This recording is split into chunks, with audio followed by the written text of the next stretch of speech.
This is Optimal Finance Daily, episode 1144, Prevent the Big Mistakes and the Root of All Evil, both by Al of FAConfessions.com. And I'm Dan, I'm your host, and a very happy Monday to you. Hope you had a good weekend. And I have two posts today from Al of FA Confessions, so without anything further, let's get right to them as we start optimizing your life. Prevent the Big Mistakes by Al of FAConfessions.com. There is a lot of focus on what to do when it comes to personal finance rather than on avoiding the big mistakes. Avoiding common pitfalls is a lot more effective, but very rarely discussed. The action-oriented to-do strategies are simple. Contribute to a retirement account early and consistently. Stay invested during market downturns. Leave equity in a primary residence until you're ready to sell. And do not do anything stupid. The big mistakes and pitfalls that are so common involve breaking these rules. Let's look at a story about Bob and Jolene to illustrate some of the biggest mistakes. Bob and Jolene are in their early 50s. They've accumulated more than $500,000 in 401k and IRA accounts.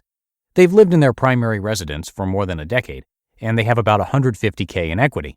If they stayed the course, stayed invested, and aggressively paid off their mortgage, they could probably retire comfortably in their early 60s. Here's a mistake-filled scenario.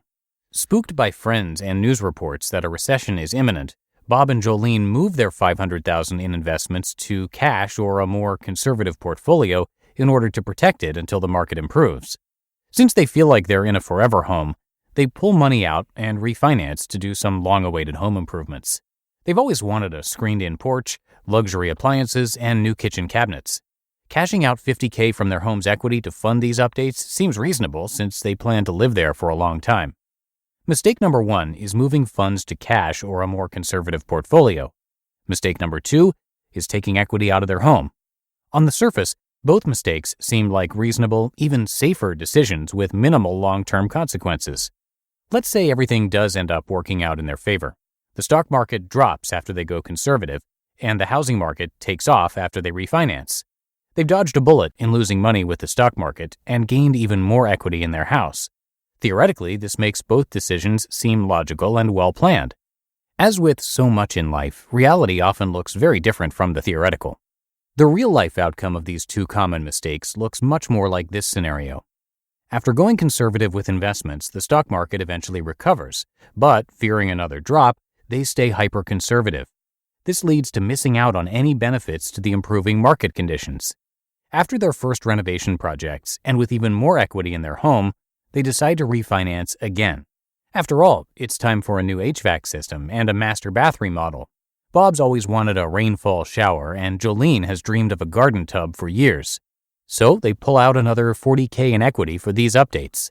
Where do you think this scenario will leave Bob and Jolene financially once they reach their 60s? Likely with a larger mortgage debt and only slightly more in their cash or investment accounts. Repeated cashing out of home equity brings them more debt, and playing hyper-safe on investing minimizes gains. Does it seem likely they'll be able to retire comfortably? Definitely not as comfortably as the pathway they'd been on previously. The real danger with these very common mistakes is that they don't look like mistakes. If anything, they look like the logical and realistic choices to make. But the long-term consequences of these choices are often significant, and not what we might anticipate in the moment we're making decisions. In addition to the benefit of having trusted financial professional advice, awareness of common mistakes is a helpful step in avoiding their pitfalls. Staying on the course to financial goals is very simple. Simple strategies are easy to do. They're also easy not to do, and it can be seductively easy to fall into these common mistakes. And I have another post for you in just a sec, but first, this episode is brought to you by Magic Spoon. Have you ever felt the comfort of eating a huge bowl of cereal? Me too. As I tried to eliminate sugary cereals from my diet, I came across Magic Spoon, which offers a low-carb, high-protein option that contains 0 grams of sugar, 12 grams of protein, and only 3 net grams of carbs in each serving. And they've got some fun flavors like cocoa, fruity, frosted, and blueberry. I enjoy eating them mixed or individually, especially frosted. That's my favorite. And I was surprised they tasted so good.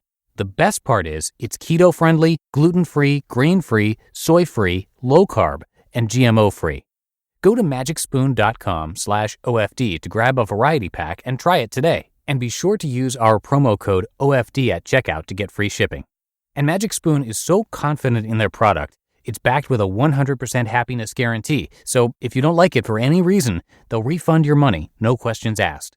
That's magicspoon.com/OFD and use the code OFD for free shipping.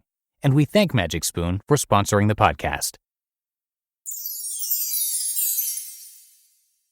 The Root of All Evil by Al of FAConfessions.com. We've all heard the saying, money is the root of all evil. A twist on that saying is, the lack of money is the root of all evil. That simple reframe makes a lot of sense to me. It's not money that's inherently good or bad. It's how our thoughts about money impact behavior that's really powerful. The people I know who don't have much money seem to believe one of two things. Either money is the root of all evil, or they claim to not care about money at all. Both can lead to claims that you just have to live for today, or take no thought for the morrow. I get it. If you don't have money and don't feel you can get it, pretending you don't need it or want it can feel safer. But who really doesn't want the best quality food, shelter, healthcare, or travel for themselves and their families? It's a strange thing, almost a commitment to poverty as a morally superior path.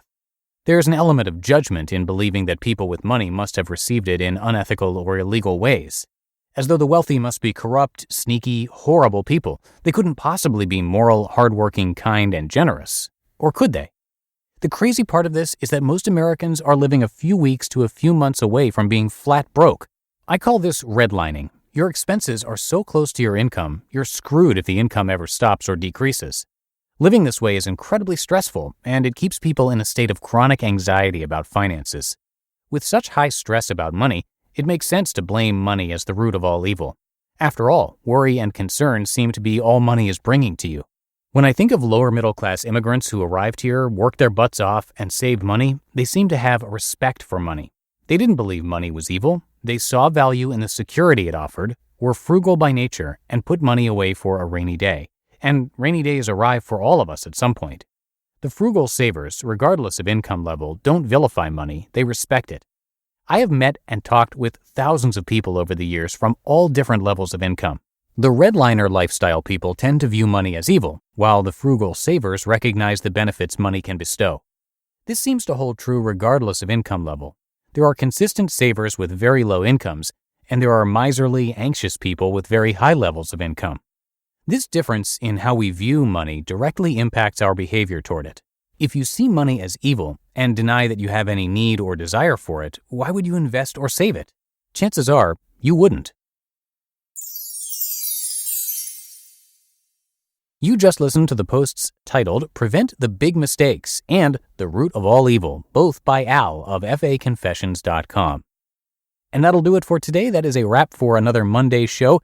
Hope you enjoyed these two posts, and I'll have more for you tomorrow, of course. So have a great rest of your day, and I'll be back on Tuesday, where your optimal life awaits.